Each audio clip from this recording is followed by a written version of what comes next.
وَيَنْقَلِبُ۔ ذرا یہ لفظ دیکھیں، کیا آپ اسے صحیح پڑھ سکتے ہیں؟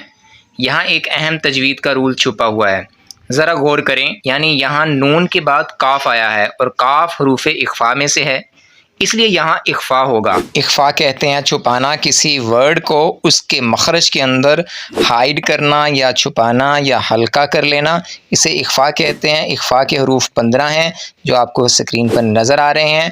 جب نون ساکن یا نون تنوین کے بعد یہ 15 حروف میں سے کوئی حرف آ جائے تو وہاں اخفاء ہوتا ہے۔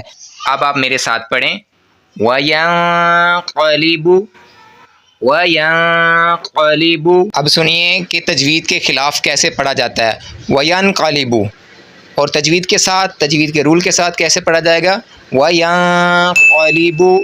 کیا آپ کو دونوں جو تجوید کے خلاف پڑھا گیا اور جو تجوید کے ساتھ پڑھا گیا ان میں کچھ فرق نظر آیا؟ اگر یس تو کمنٹ کے اندر لازمی بتائیے گا تاکہ مجھے پتہ چل سکے کہ آپ کو اس ویڈیو کی سمجھ بھی آئی ہے یا نہیں۔ جزاک اللہ خیرہ۔ ویڈیو کو اپنے دوستوں تک بھی شیئر کیجیے تاکہ وہ لوگ بھی اس ویڈیو سے فائدہ اٹھائیں اور قرآن مجید کی تلاوت اچھی طرح سے کر سکیں۔ جزاک اللہ خیرہ۔